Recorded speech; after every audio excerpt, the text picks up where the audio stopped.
회개하라 천국이 가까웠느니라 라는 제목으로 여러분과 함께 은혜를 나누고자 합니다. 제가 어렸을 때 교회에서 실제적으로 있었던 일입니다. 당시 저는 어린이 성가대를 하고 있었습니다. 얼마나 귀여웠겠어요. 그죠? 열심히 또 하나님이 얼마나 사랑하셨겠어요? 그런데 한 친구가 자기 친구를 교회에 데리고 왔습니다. 전도를 한 거죠. 그래서 우리는 모두 예쁘게 찬양을 하나님께 드렸습니다. 무슨 찬양을 드렸을까요? 저 하늘에는 눈물이 없네. 거기는 슬픔도 없네. 저 하늘에는 눈물이 없네. 거기는 승리만 있네. 고통은 모두 다 사라져버리고 영광만 가득하겠네. 우리의 주님과 나 함께 있을 때 영원한 기쁨 얻겠네. 영원한 기쁨 넘치네. 정말 마음을 다해서 뜻을 다해서 모든 친구들이 함께 하나님께 찬양을 드렸습니다. 이 찬양을 3주 후에 부를 곡으로 계속 연습을 했습니다. 그 아이는 교회를 등록을 하고요.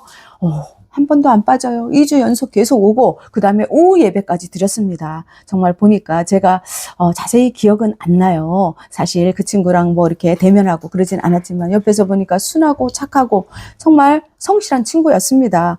3주가 되던 주일날 우리는 그 찬양곡을 성가대 정말 지휘자 우리 전도사님의 거기에 맞춰서 열심히 리듬에 맞춰서 하나님께 올려드렸습니다. 그날 전도사님 설교의 제목이요. 회개하라 천국이 가까웠느니라. 이 말씀인 거예요. 그래서 그 찬양곡을 또 선택을 했겠죠. 우리 모두 말씀을 듣고 천국이 무엇입니까? 하나님의 나라죠. 하나님의 나라를 생각하며 다들 얘기를 했습니다. 하나님 잘 믿어야 되겠어. 그래. 나도 지금 하나님을 만나면 좋겠어. 하나님을 만났어. 나는 죽어서 천국에 거기 가고 싶어. 그래 나도 막 이렇게 하면서 서로 대화를 하면서 나이가 비록 어렸지만 성령이 충만했던 것 같습니다. 그런데 여러분 그 다음날 월요일이죠. 월요일 날 믿을 수 없는 소식을 들었습니다. 교회에 새로 등록한 그 아이가 갑자기 세상을 떠났다는 소식을 들었습니다. 죽음의 사인은 연탄가스 중독이었습니다. 그 당시에는 연탄을 빼는 분들도 많았습니다. 그래서 그 친구의 집은 신앙과 전혀 관계가 없는 불신자 가정이었습니다. 그 친구는 부모님의 사랑을 듬뿍 받는 외동딸이었습니다. 그러니 참 기가 막히죠. 그런데 놀라운 변화가 일어났습니다. 그 친구가 교회에 등록한 다음부터 집에 가서 부모님들에게 엄마 아빠 예수님 믿어요. 우리는 죄인이에요. 죄를 많이 짓고 회개해야 돼요. 그래서 하나님께 용서를 빌어야 돼요. 정말 우리는 천국에 가야 되는데 그곳은 눈물도 없고 걱정도 없는 곳이래요. 슬픔도 없대요. 엄마 아빠 교회 다녀요. 복음을 전했던 것입니다. 그런데 놀라운 일은 그 아이가 세상을 떠난 후에 일어난 것입니다. 신앙과 전혀 무관하던 그 부모님이 교회에 나오며 믿음 생활을 하게 된 것입니다. 딸에게 사주었던 피아노, 그 당시엔 또 귀합니다. 피아노의 새 것을 교회에 기증을 하셨습니다. 하나님과 교회를 원망할 법도 한데 이 모든 일은 정말 사람의 생각을 뛰어넘어서 하나님의 계획 안에서 이루어진 것입니다. 교회에서 찬양해서 저 하늘에는 눈물이 없네. 참 그것을 불렀던 거 그죠? 저는 막 지금도 생각하면 그때 우리가 막 다들 놀래서 막 어쩔 줄을 몰라서 그랬던 것 같습니다. 그 아이를 통해서 부모님이 새 성도가 된 것까지 모두가 하나님의 뭐였어요? 계획. 그렇죠. 계획이었고 기적이었습니다. 지금 떠올려도 저는 너무 신비한 은혜의 체험을 한 것 같습니다. 여러분 우리가 태어날 때는 순서가 다 있죠? 큰형님, 그 다음에 둘째, 셋째, 그 다음에 막둥이, 뭐 이렇게 순서가 다 있습니다. 그러나 우리가 죽을 때는 순서가 없습니다. 우리의 여정은 다 지나가는 하나의 소풍 왔던 길을 떠나가는 오늘 독송해 주셨던 것처럼 그 길입니다. 자, 언젠가 하나님 앞에 서게 된다는 것입니다. 우리는 반드시 죽게 돼 있고요. 그죠? 심판의 그 하나님, 의로우신 공의의 하나님 앞에 서게 된다는 것이죠. 과연 여러분 그날을 준비하고 계십니까? 오늘 본문이 놓인 역사적 배경 속에서 우리는 세례 요한의 등장과 회개의 세례를 만나게 됩니다. 성령과 불로 세례를 베푸실 분 누구일까요? 세상을 향해 택하신 자들을 구속하실 메시아, 바로 예수 그리스도의 오심을 그 사명을 충실히 감당하는 성부자였습니다. 그리고 그가 예고한 메시아는요, 그냥 즉흥적으로 충동적으로 등장한 분이 아닙니다. 구약 시대부터 이렇게 반복하여서 약속되어서 온 예비된 구원자죠. 인류 구속을 어떻게 해요? 구속 역사를 완성시킬 유일무이한 예수 그리스도이신 것입니다.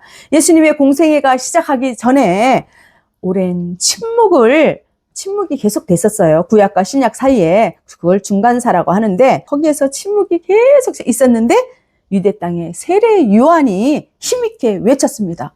뭐라고 외쳤을까요?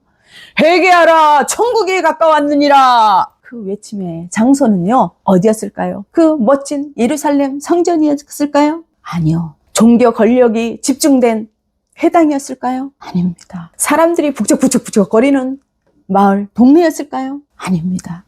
제가 묻는 것은 아니기 때문에 물어보는 겁니다. 하나님의 말씀이 선포된 곳은요, 바로 광야였습니다. 광야.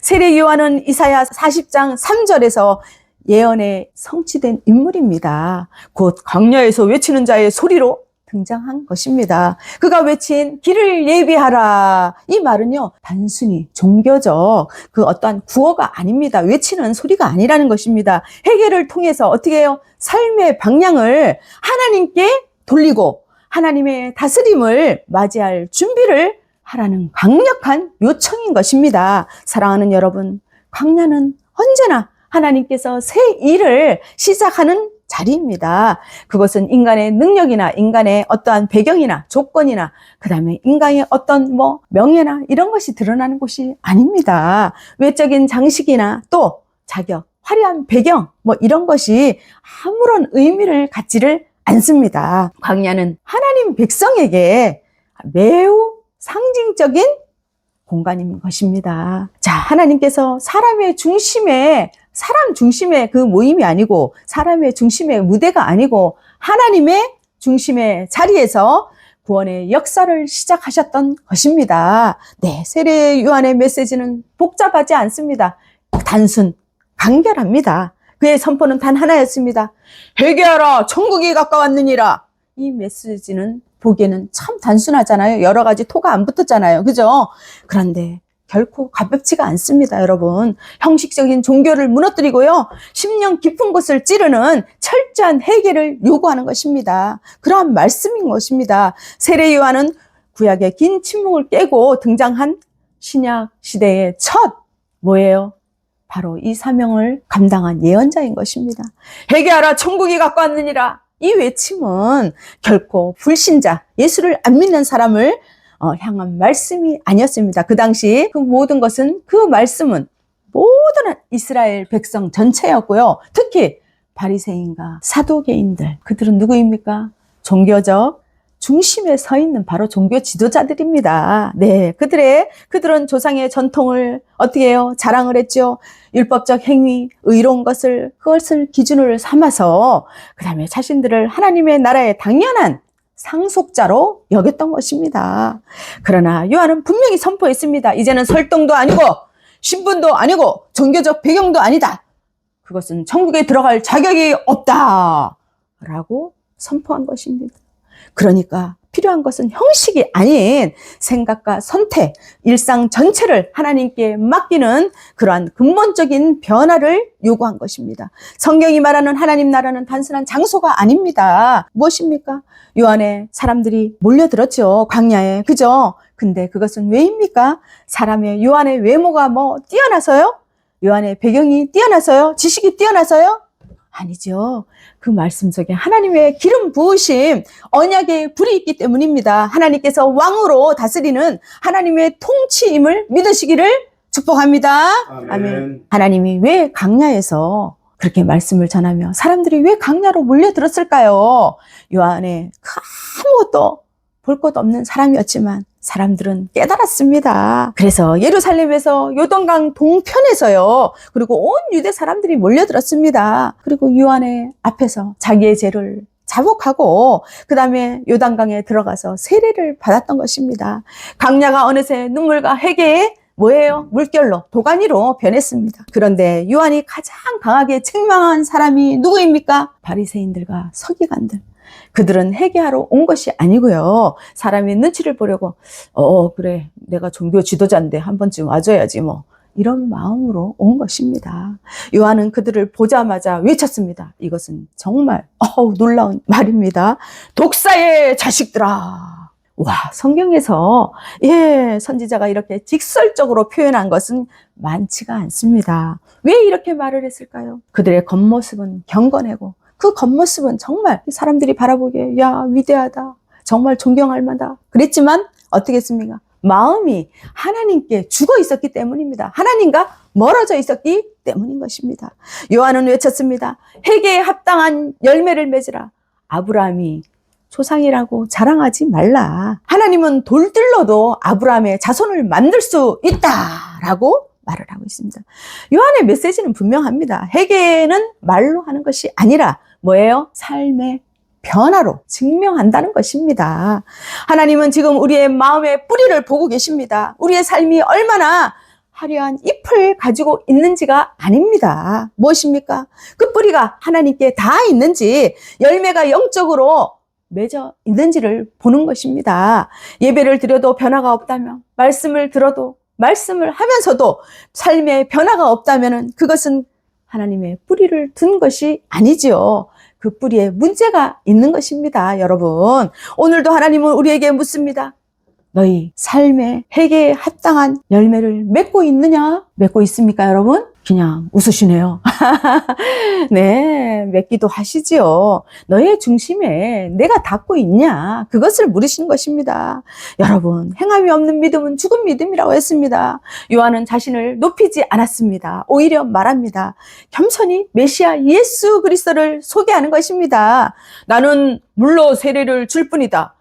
그러나 내 뒤에 오시는 이는 나보다 능력이 많으시니 나는 그분의 신발을 이렇게 끈을 풀 자격도 없다 라고 말을 합니다. 그분은 성령과 불로 너희에게 세례를 베푸실 것이다 라고 말을 합니다. 여기서 성령의 세례는 무엇입니까?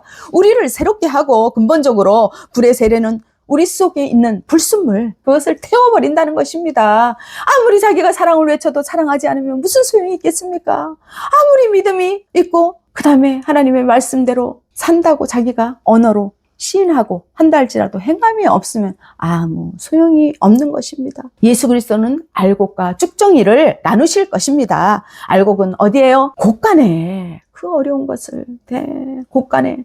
그 다음에 쭉정이는 꺼지지 않는 불에. 이 말씀은 무엇입니까? 심판의 경고이자 하나님의 사랑의 외침인 것입니다. 하나님은 우리를 너무너무 사랑하시니까 돌아오라는 거죠. 지금 너가 하고 있는 것을 네 자신이 모르니까 회개하고 하나님께 돌아오라는 것입니다. 여러분, 너희는 쭉정이가 아니라 알곡이 되어라. 회개하라. 이제 천국이 너희 문 앞에까지 왔다. 우리는 본문을 통해서 깨닫습니다. 회개는 천국을 맞이하는 바로 첫걸음입니다. 세례의 요한의 첫 외침은 무엇이었습니까? 회개하라. 다 맞추셨습니다. 100점입니다. 네. 천국은 준비된 마음, 돌이킨 마음에 임하기 때문입니다. 진정한 회개가 있어야지 어떻게 해요? 하나님의 나라를 경험할 수 있음을 믿으시기를 축복합니다. 아멘. 하나님의 나라는 이미 어떻게 해요? 하나님을 영접한 다음에 철저한 회개와 그 애통함, 하나님께 돌아오는 삶의 방향을 돌이키는 순간 이미 예수 그리스도는 하나님의 나라는 나에게 임했습니다. 네, 이미. 그래서 신학적으로 already not yet이라고 합니다. 하나님의 나라는 이미 임했고 또한 진행 중이고, 예, 종말에 완성이 되는 것입니다. 현재 교회와 성령의 사역 속에서 확장되고 있으며 종말에 완전히 성취될 것을 그 하나님 나라를 전하는 것입니다. 하나님의 그 나라를 맛본다는 것은요, 단순한 교리가 아닙니다. 여러분, 그냥 말씀 말로 하는 것이 아니라 어떻게 해요? 제3, 새 생명, 하나님과의 화해, 그러니까 지금 세상에서도 체험하고 있는 것이죠. 마음을 낮추고 삶의 방향을 돌리고, 하나님께서 가장 기뻐하시는 것이 무엇입니까? 회개, 온유한 마음, 겸손한 마음입니다. 하나님이 제일 싫어하는 것이 무엇입니까? 그렇죠. 교만한 마음입니다. 자기가 제일 잘났다고. 아유, 나는 이 정도면.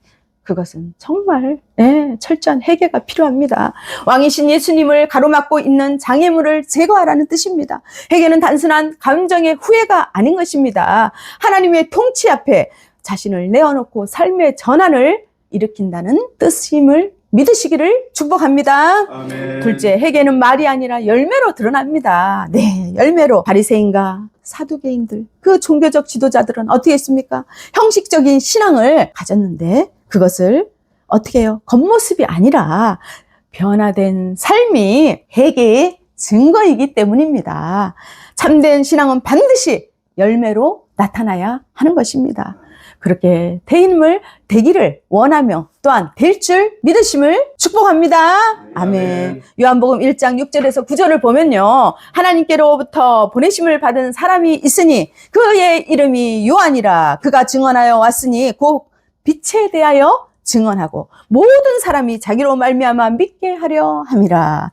그는 이 빛이 아니요 이 빛에 대하여 증언하러 온 자라. 참빛. 참빛이 여기 나옵니다. 누구일까요? 참빛. 그 세상에 와서 각 사람에게 비추는 빛이 있었나니. 하나님은 빛이십니다. 하나님 자체가 빛이시죠? 네, 온 우주 만물을 창조하신 그분은 유일하신 신이신 것입니다. 그 하나님의 빛이 사람 가운데 오셔서 참빛이십니다. 참빛이신 예수님 앞에 서면요, 사람들은요, 말로만 하나님을 믿을 수가 없습니다. 여러분, 어떻습니까? 참빛이신 예수님 앞에서 삶의 방향을 하나님께로 돌이키는 것입니다. 예수님이 참빛인데 다 드러나죠. 그죠? 인간이 숨기려고 해도, 어디에 가서 감추려고 해도 됩니까? 안 됩니다. 환히 드러납니다. 그 결과가 무엇입니까? 바로 열매인 것입니다. 네, 생각이 바뀌고 태도가 바뀌고요, 관계와 행동이 달라집니다. 열매가 있다는 것은 참빛이신 예수님 안에서 하나님과의 관계가 바로 회복되었다는 것입니다. 여러분, 열매가 없다는 것은 무엇입니까? 아직 빛이 아니라 어둠 속에 머물러 있다는 것입니다. 분열과 다툼과 시기와 질투와, 그죠? 염려와 불안과 초조와 염려, 이 모든 것이 무엇입니까? 우리의 철저한 회개, 또한 하나님을 만났어도 또한 그 안에 정말 참된 열매를 맺지 못한 것입니다. 셋째, 혈통, 전통, 종교적 배경은 구원의 조건이 되지요? 안 돼요. 조건이 안 됩니다. 너희가 아브라함의 자손이라 말하지 말라. 말씀처럼 구원은 가문이나 지위나 명예나 그 어떤 조건, 그것이 아니라 하나님의 은혜와 회개한 심령으로 주어지는 것입니다. 신앙은 외적인 조건이 아닙니다. 하나님과의 관계에서 시작됨을 믿으시기를 축복합니다. 아멘. 넷째, 메시아는 성령과 불로 우리를 새롭게 하시는 분입니다. 예수님은 성령으로 우리를 어떻게 해요? 새롭게 하신다 했습니다. 그러므로 우리는 매일 삶 속에서 하나님의 뜻이 무엇인지, 정말 진정한 뜻이 무엇인지 분별해야 됩니다. 예, 하나님의 뜻은 바로 사랑입니다. 사랑하라. 사랑하지 않으면 벌써 분열되고 하나님의 뜻이 아닙니다. 하나님은 사랑이십니다. 하나님은 참빛인 예수님을 보내주셨습니다. 그 빛 아래서는 뭐예요? 옳고 그름이 분명하게 드러납니다. 공의와 정의가 살아있는 그러한 하나님이시죠. 예, 그 하나님의 통치를 받는 백성으로 살아간다는 것입니다. 우리는 하나님의 통치를 받아야 바로 살 수가 있습니다. 내 마음의 욕심과 정욕과 어떻게 해요? 교만과 그러한 허다한 세상의 모든 것이 쌓일 때 내 마음대로 행동합니다. 하나님의 뜻을 우리는 분별하는 성도가 되시기를 축원합니다. 아멘. 네, 말씀을 정리합니다. 회개하라, 천국이 가까웠느니라. 이 말씀은 과거의 외침입니까? 과거의 외침이 아닙니다. 우리를 향한 하나님의 음성입니다. 아유, 내가 신앙생활을 이렇게 봬도 40년이나 했는데 내 연륜이 뭐 어딘데? 아유, 나는 모두가 존경하는 장로야. 나는 최고의 권위를 가진 목사야. 내가 교회에서 내 말이 기준이고 내 설교가 방향이지. 아이고, 나는 우리 교회에서 헌금을 최고로 많이 한 건사야, 건사. 하나님께 제일 많이 바쳤지. 여러분, 하나님의 나라는 말 잘하는 것, 직분, 명성, 돈, 신앙, 연륜, 그 모든 것이 필요합니까? 아닙니다. 그런 것에 있지 않습니다, 여러분. 울며 회개에 합당한 열매가 없다면 아무런 소용이 없습니다. 철저히 하나님 앞 죄를 회개하고 합당한 열매로 살아야 되는 것입니다. 노력해야 되는 것입니다. 얼마나 힘들겠어요. 그러나 하나님께서는 그 마음을 보시고 중심을 보시고 성령께서 임하실 때 우리는 다시 소생하는 역사가 일어나는 줄 믿으시길 바랍니다. 네, 울며 애통하고 회개하는 자, 하나님의 뜻에 따라 살려고 몸부림치는 자, 또 어두운 세상에서 하나님의 사랑을 전하려고 아까 그 사랑이 얼마나 중요한 것인지 모릅니다. 하나님의 나라를 소유한 자인 것입니다.